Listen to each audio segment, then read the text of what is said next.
It all starts with, I can't find my keys.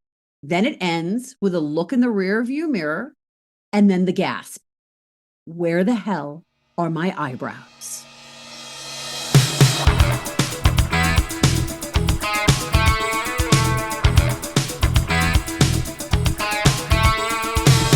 Welcome to Life Gloss, a beauty podcast for sassy and seasoned women who have lived life and have a drawer full of lip gloss to prove it. We're your hosts, Susan Gerdeman and Hillary Clark Mina. Join us each Thursday as we discuss life and how it relates to the world of beauty inside and out. Oh, Suze. For those of us that had dysfunctional relationships in the 90s, not only with all those wannabe actors and the Lost Boys that we loved oh so much, I think that by far our worst relationships were definitely with our tweezers. Hands down. But I have found as we age, our brows become naturally thinner and they just become much more sparse, especially on the tail end. So, what do we do to create a better brow? And what's up with the millions of eyebrow products that are out there? How do we know which formula to use and how do we know what shade to use? It can be massively confusing, especially because a lot of women don't really know what the hell happens to our eyebrows when we age. So, let's break it down for our listeners. What exactly happens as we get older, and why are we losing our eyelashes and our eyebrows to begin with?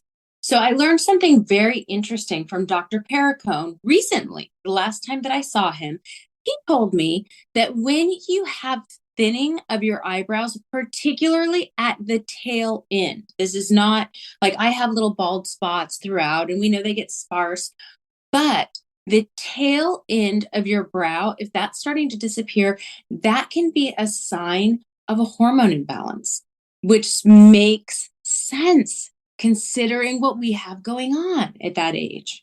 That's what's happening. Okay. It all makes sense now to me because I've definitely noticed the outer end or the tail of the pup, as I like to call it, that is getting much thinner, much sparser. But the rest of my brow looks great. It's just at the end, it's like every day I feel like I just need to put a little tail on that little kitten, you know? Well, if that's all you're noticing, you're lucky. Because for me, I have bald spots. And typically, as people age, their eyebrows become thinner, sparser, patchier. But here's the thing, both the front and the tail of the brow may recede. And then the white or the gray hairs come in your 50s and your 60s, sometimes in your 40s. And you get that one weird, wild, like, Dr. Shivago hair. But they can lose their youthful arch, and that can contribute to making your eyes look droopy. Right. So those are all of the things, systemically, physically. So what this means is we have to really step back and create a new architecture for our face, because as we know, our brows frame the face. So you do have to really step back, reassess what is the silhouette, what's the architecture, and then go from there. And again, try different things and see what you like, because you never know. And I think this is a good time to bring up too, when we were younger with our brows, that's the time to get trendy. That's the time to have fun. You try on different shades of eyebrows. If you color your hair, maybe you make them darker or lighter. It's also the time where we saw, especially for us in the 90s, everyone, we went from the bushy 80s to the super skinny, browerexic type eyebrows. They were so skinny and thin. And we all looked, I look back at pictures of myself and we just looked so dramatic and so angry. And I had such violent eyebrows. There was such like a evil arch. And, that was that whole trend of like putting powder on a brush and making that really sharp angled brow. And that was a trendy look. And I think it's one thing to play around with trends when you're younger with your eyebrows. As we mature and get older, it's really probably not the time to be playing around with those trends. It's sort of just taking what you naturally have and working with it from there. Definitely. Now, I do play with my brows a little bit because they are so sparse now. And they've always been, as we were joking earlier before recording this, a little brow erexic. Obviously, we mean no offense by that. If you lived through the 90s, you know what we're talking about. I never even had to pluck in the 90s. Mine have always been very thin, very fair, and a little on the sparse side. So I do play with them a little bit more as far as if I'm on camera, because I still do education, I have to go more severe. If I'm in person, I go lighter and fluffier. I really have more fun in evening. So it depends on what I'm wearing for evening. So rather than having more fun during the day, like we used to in beauty on photo shoots at the counters for all of that, now my fun is more in the evening. And for daytime, I just want my basic standard, okay, not basic, not standard, but a really pretty, healthy, shiny, luxurious, almost even a glossy full brow, because that's health. And again, everything goes back to the first few seconds we look at someone in our primordial being, we're looking at them to say, are they healthy? A full glossy brow says, I'm healthy and robust and vivacious. Yeah, I would definitely never call you a basic brow girl. Like there's nothing basic about you, Hill. But I guess what I mean is trendy in the fact of, the real severe look that we did.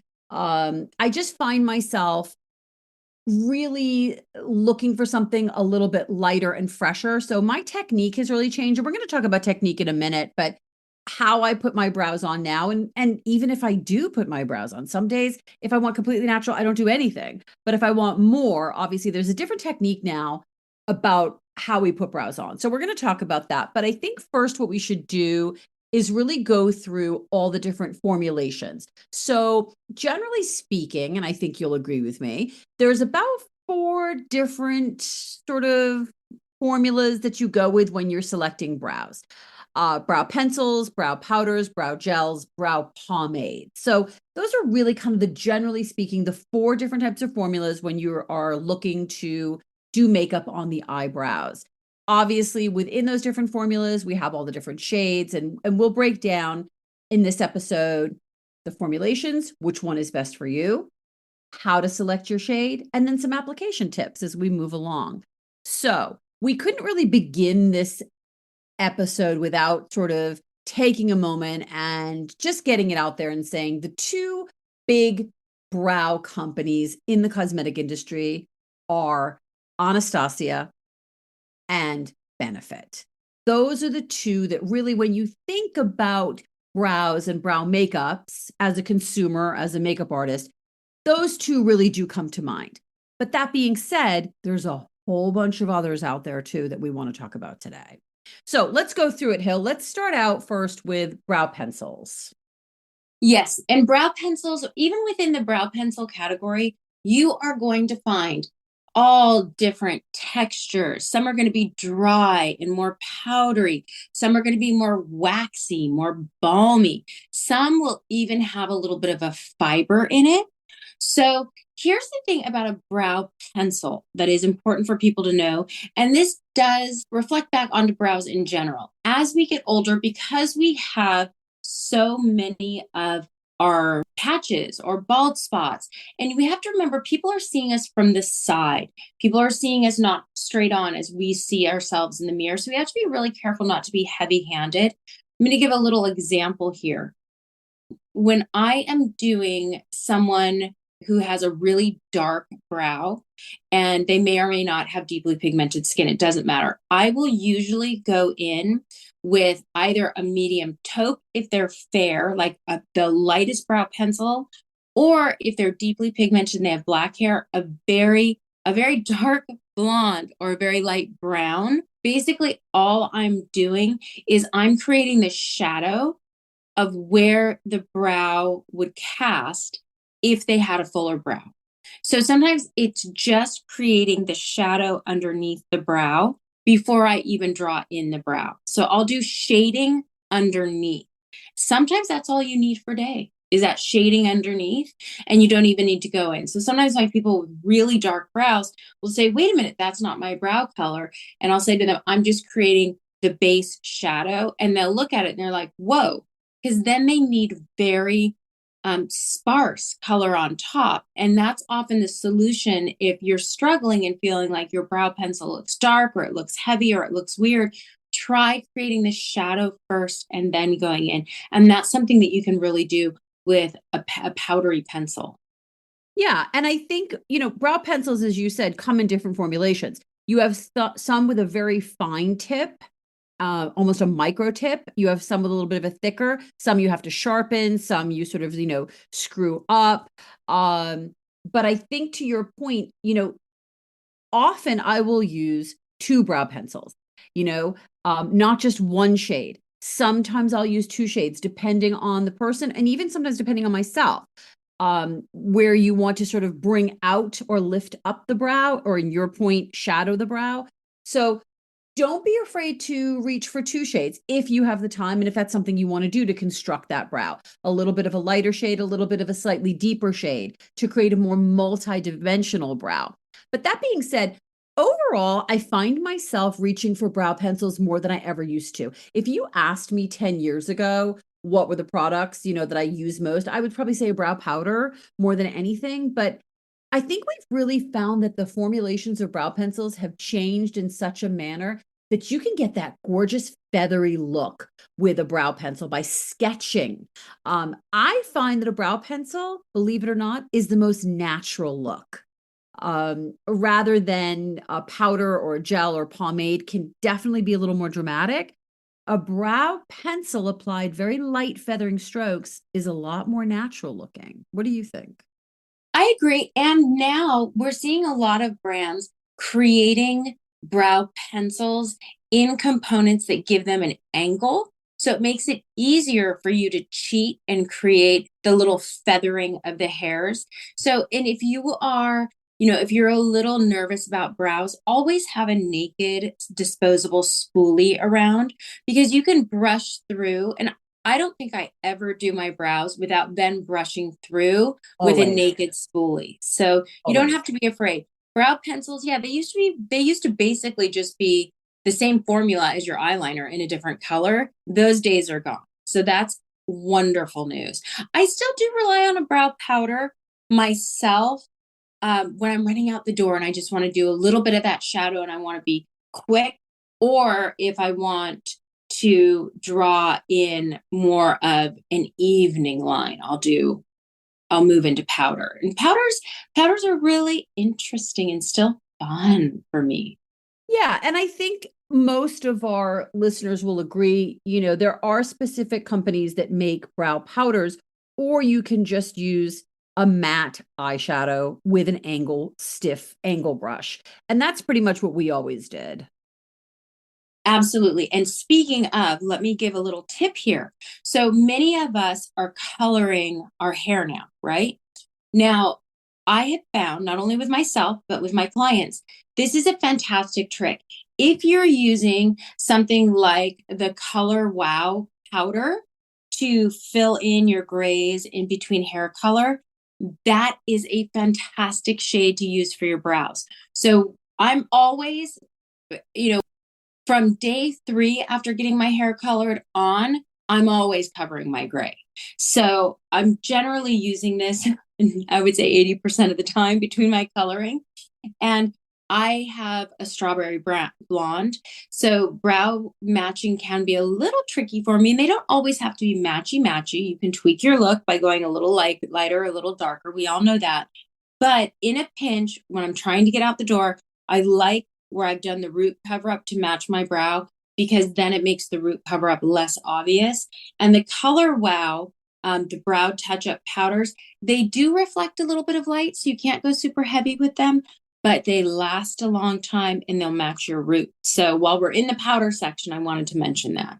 Yeah. And I think too, if you have a favorite matte eyeshadow, again, that's really one of the easiest tricks. Just grab that and an angle brush and brush in those brows. So pencils, powders, easy. You can also slightly dampen your brush and apply the powder with a slightly damp brush, which will give a more dramatic brow, a sharper brow, if you're going for that look. We also have brow gels, which are, mainly for people, at least I find, that tend to have unruly brows or thicker brows naturally, to brush up and sort of control. Something to remember though, if you are using a brow pencil or brow powder, and then you apply a brow gel on top, say to set it or add control, please remember that it will actually darken your brow. The shade will go darker. So just be aware of that. If you're going to double duty and do a powder pencil and then a gel, it will definitely go darker.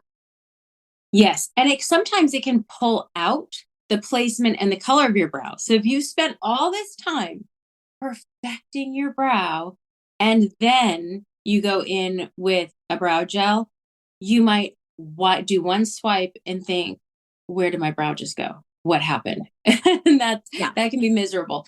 But it's nice to have a glossy, healthy looking brow.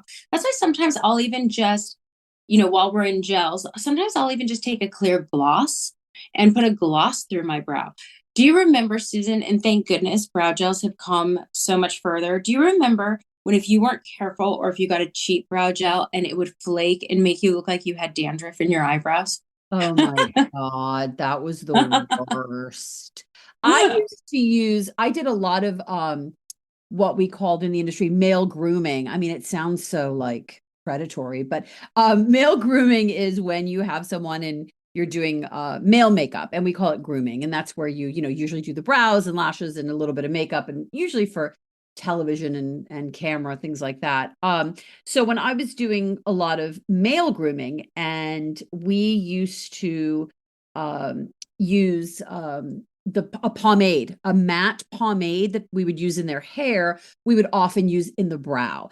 As long as it's not shiny, obviously you don't want anything shiny for camera, but we would use a matte pomade. That was really popular. I know a lot of people like to use a little bit of a Vaseline. If you have a very thick brow, if you want to use that, you can. If you want it to be more glossy and healthy. Again, it depends how much hair you have there. I like a brow gel for my natural days, but I tend to just use it in the front of the brow, not really at the end of the brow, because there's not much there anymore. So that's something to consider too. But generally speaking, I find gels to work best with people that have a very naturally fuller or thicker brow, for sure. Absolutely agree. Yeah. I love a brow gel for someone that isn't going to use any other product other than that. And they just want the slick, very, very well groomed, very manicured look. Yeah. And it's very natural look too. It tends to, I think of all the products, a brow gel can definitely look the most natural, for sure, of all the products. Then we have the brow pomades, or I think some companies call them brow dips, pomades, whatever you want to call them, brow lacquers. They tend to be the most dramatic, I would say, for sure, in an application. Absolutely. And that's when we go back to, 2015, and Anastasia was doing the heavy box brows, and it was all about the Kardashians, and you draw it on and it had, the square front and the long tails. Thank goodness. In my opinion, we're moving past that. What is that? The laminated brow? Wasn't that like a laminated brow? That whole thing? Laminated brows, soap brows, box brows. They were all, we heard it all. Yeah. Very dramatic. Very dramatic. Very dramatic. One thing that bridges sort of in between, because I don't tend to do a dip brow as much on camera, on set. Sometimes I will, to create little tiny hairs. In fact, I do love a like a little, it almost looks like a liquid liner pencil, and it will allow you, it's a little felt tip, and it will allow you to draw little hairs in. I need that for my bald spots sometimes, but I have been relying on these little tubes that look like mascara for a long time. Sometimes they were called tinted brow gels. I found if they were too wet, they just got sloppy and messy and they were gross. But what I really like are like the thickening brow balms, thickening brow pomade. Like Huda Beauty does one that's called Full and Fluffy. Iris and Romeo, they do one that is called a brow balm, a thickening brow balm, and it gives you a tint of volume, and they say it treats. So it has some, skincare, hair care ingredients in there. And I like these because I can take it back and forth and like I'll rake backwards in my brow with it, which gives me that under shadow on the skin. And then I can just run through it and then I shape it afterwards with a naked mascara wand. So for me, getting out the door quick, these little mascara looking brow pomades with tint are the fastest, easiest, because I can just smack them on. I don't worry about how good they look, and I shape them afterwards basically by removing anything on the skin or any heavy spots with a spoolie afterwards. Yeah. Yeah, I agree.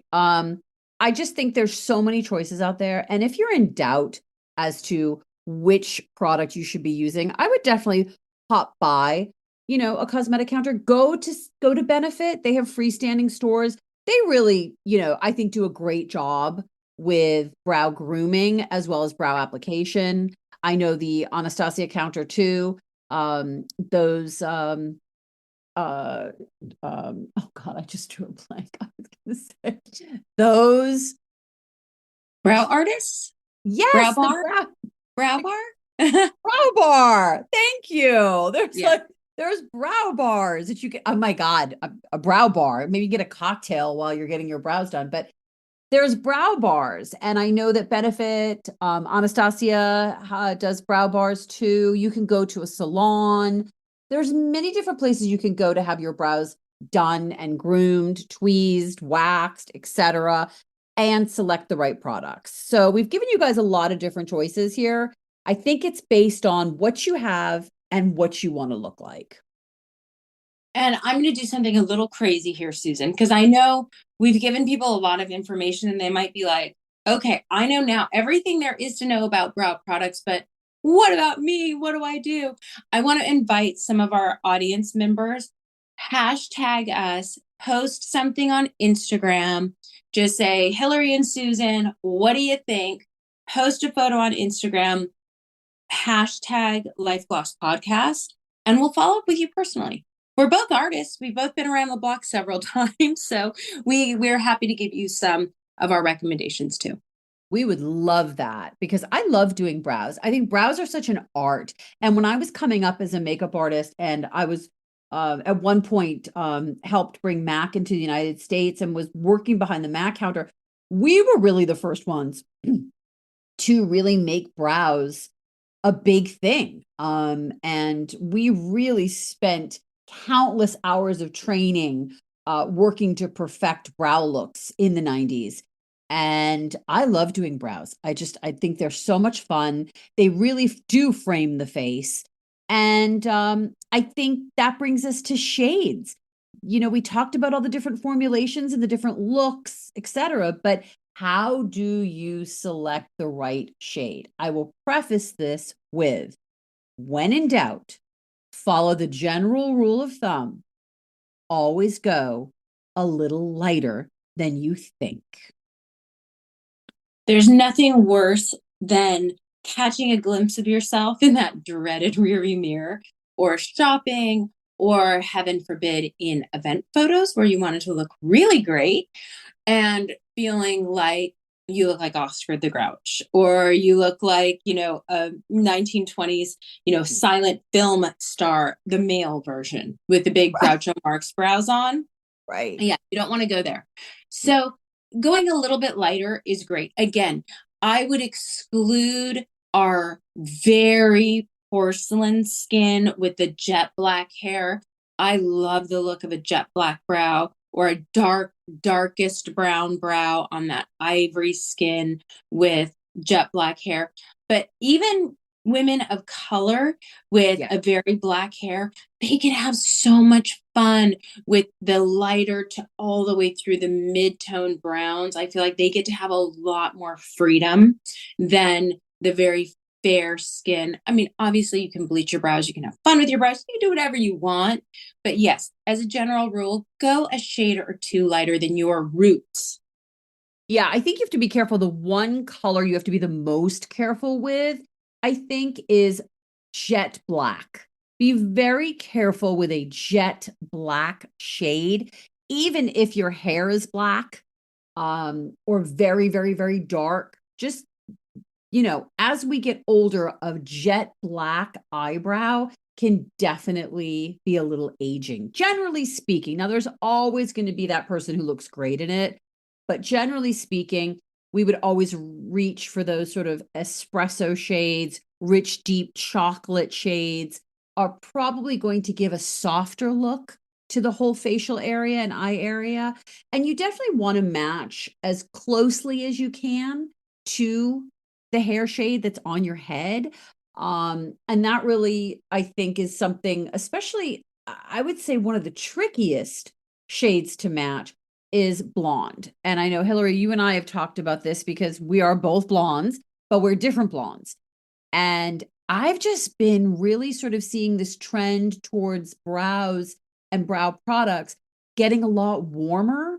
And I really need a cool brow shade. I wear a cool taupe on my brows. It looks the most natural. You put something warm on me or even a little bit of pink and it looks absolutely red. It turns red on me. It's awful.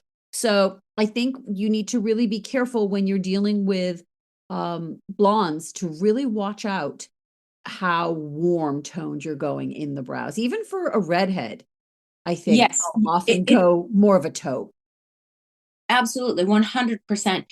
I'm more, I'm right on the border of being a blonde and a redhead, and it changes with my hair color, but Your mood. I'm enjoying that things are tending to be a little warmer because for a long time it was hard for me to find anything. Everything was so gray. It was so taupe. Now I still have to lean a little bit on the taupe. It's straddling taupe with a little bit of strawberry in there because the color that I have on right now that you and I were looking at, it's almost too red for me. And believe it or not, it's called cool blonde. So there is definitely something going on. And a really red eyebrow, it's distracting and it can make you look Yes. a little bit sick. So absolutely, you do want to go a little taupier. And this is where sometimes having those two colors is helpful.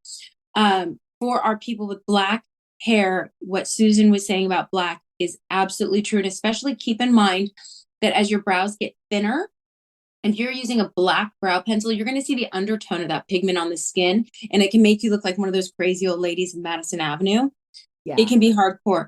We should also address our silver foxes, our silver haired Yes. babes, a Yes. light taupe Yes. all the way through to a medium taupe. And you can get Right. away depending on how much salt is in your pepper, how much pepper's in your salt.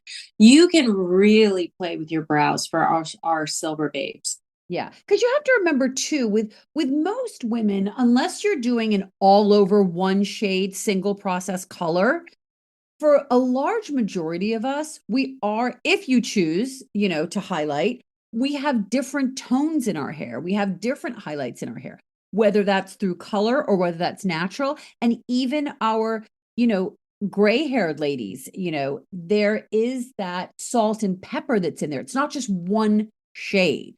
Even white, there's sort of different tones and different tonality in the hair. So I think the idea of using something, that is a little bit lighter or has different undertones based on your hair color is really important to pay attention to. And I do tend to like the idea of using two different shades if you have the time. It can really tend to look the most natural. And you can alternate that application, using a couple of strokes of one shade and then a couple of strokes of another, a couple of strokes, one shade, a couple of strokes, the other, almost like alternating feathers. It looks really natural and really pretty in the brows, and I love it. I agree, which brings us to placement and application tips. One thing that drives me a little like, I want to grab a woman's hand is when I see her pick up a pencil and start at the front of her brow Never start at the because front. Never start at the front. You want the darkest punctuation of color to be at the top of the brow at the highest point of the arch. Especially as we get older, if we have those 11s, you want to keep, you need the definition in the front because we recede there. So you need to pull that in, maybe not as far as you think because we're still lifting and going upwards and outwards, but the darkest point is at the uppermost highest arch of the brow. Mine happens to fall directly in a wrinkle, which is lovely.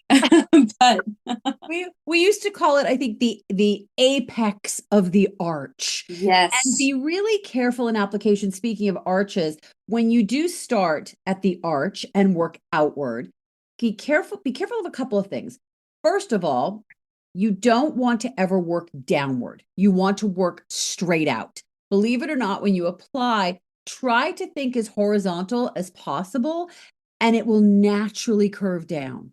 Be careful not to draw the brows down. It will draw the whole face down. Also, to Hillary's point, start at that highest point, start at the apex and feather straight out. Then you gently go back in and start at the center again. Usually, the most natural usually, look.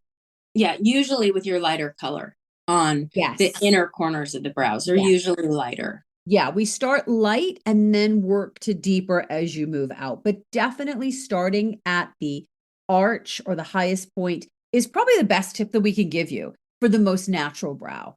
Otherwise, they can start to look really angry as you go darker in the center. And nobody wants to look angry or crazy. No. And I truly do manipulate the intensity of my brow depending on the situation. If I am teaching a class, I still am an educator in beauty. So if I'm going to be on stage and I'm going to be educating or teaching, I do go more severe with my brow because I want people to pay attention. It gives you that severity and that There you authority. go. You have Yes. those like really intense eyebrows. Intense. And you want to also remember the general rule with makeup, and this is with eyeliner, eyeshadows, lip liners, any pencil. The lighter the pressure, the lighter the application, the softer the look. The heavier you press, the darker the pigment. So it's pretty simple. Just keep a nice light, think feathers when you're applying those eyebrows, think light thoughts, and you'll get that beautiful application for sure. Yes, and the best tip that I can give anybody that's been listening and that feels a little overwhelmed is let go of all of that anxiety. Give yourself a week. Go into your makeup, pull out your eyeshadows, pull out any pencils that you have, pull out the stuff that you have, and say, I'm going to do my brows a little differently every day this week, and I'm going to see which one I like the best. Go a little crazy, go a little reserved, do whatever you want. Give yourself that time to be like, I'm in my brow experimental phase and I'm going to see what works for me because that's how you're going to figure it out. You're not going to just bang, get it immediately. Even if you go to a brow bar, depending on which artist you get, you may or may not be like, that's not quite my vibe. Play with it. Give yourself that luxury of time. See what feels right to you. It's kind of a fun thing to do because you don't think of how much your brow changes your face. So give it a little shot, give yourself some grace, give yourself some time, and have fun with it. Yeah, I completely agree, Hillary. I think that, remember, the brows are the one aspect of the face that can change the most dramatically. They really change as we age, as we've talked about, but they can really change the way you're feeling and the way you look, all depending on how you apply them that day. So I think that's a great tip. There are some products that we love. There's some products that we personally use that we really like. I have a couple. I have some mass and class ones. I've been playing around with this one from L'Oreal. Believe it or not, it's the L'Oreal Brow Definer in blonde, and it's a gorgeous, cool taupey blonde, which works really well for me. But it has a really very fine tip on the pencil, and for a mass product, for a drugstore product, I have to tell you, this brow is really good. You can get those really feathery strokes. It's really sharp point. I have to say, if you don't want to spend a lot of money, it's a great way to go.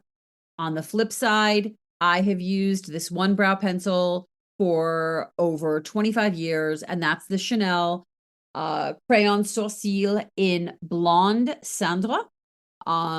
It used to be called Taupe, and they've changed the names, but it still stays cool. Again, I'm always for those sort of cool taupey browns.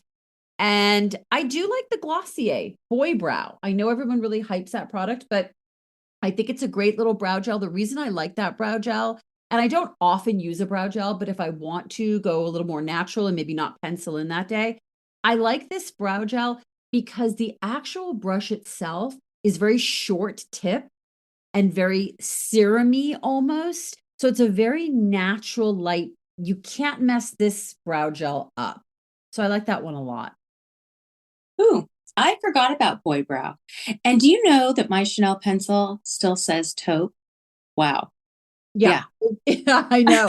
I was going to say, I have to tell you that Chanel brow pencil, I want to say I've had it. I'm not even going to tell you how many years I've had it, but it just, I feel like I sharpen it all the time and it never goes away.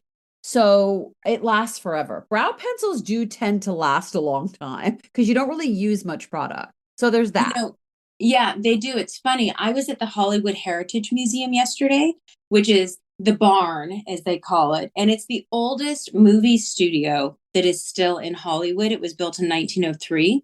I was there for an event and they were showing many of the actresses' makeup sets and makeup kits from the day.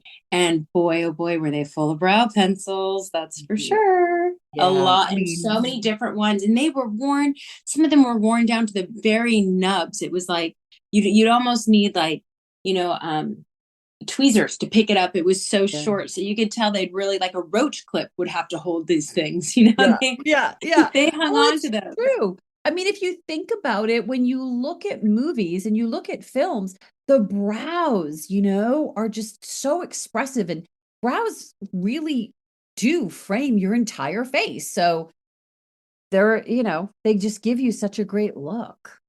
100%. So some of the favorite ones that I've been using, and I have relied on this one. This is a Tom Ford. It looks like an eyeshadow palette, and it's a powder, but it also has like a little waxy cream on the side. And it's kind of a pomade, kind of a creme, less of a gel. So it comes in, it looks like three little eyeshadows next to each other, two powder shadows. So I love it. It's quick. I can pick it up. I can go back and forth with my two shades. And this cream that's in it kind of turns the powder into more of a brow pomade. It does move the color. So I have to be aware that when I'm putting it on, it'll move the color. And sometimes I have to go back in. It's more of my evening look, or I can just use it as the powder to create a shadow quickly and not use the pomade that's in there. But I like it because it has everything I need in one. So if I'm traveling, I know I've got it all. And it lasts forever. I love that one. I do like the one I spoke about earlier, the Iris and Romeo. This one also has a really little short little mascara spoolie, and it contains the fibers. So this one gives me the big fluffy brows that I love, that I'm loving right now anyway. Right. So we're seeing a return, I think, to a little bit more of a natural brow, which is kind of nice. And then we're also seeing a lot of, the young models shaving off their brows again. And I think you and I will both agree, don't do that. Just don't. Don't shave off your eyebrows. Don't. That's all I'm going to Yeah, say on that. Don't. They will come back, but they might not come back the same. And it's a commitment. I think it's great for a model. I think it's fun, it's fantastic, but remember, we don't live in a magazine. We live in the real world. So, I'm going to say don't shave your eyebrows. I agree. And one note on that is if you shave off your brows, there's a major commitment to penciling in, to creating them every single day, to getting them even. And going back to the event that I was at last night, someone shared one of Lucille Ball's children actually shared that she shaved off her brows very early in her career. They never grew back. And Yeah. she used to sleep with a tiny little handheld mirror and a brow pencil next to her bed.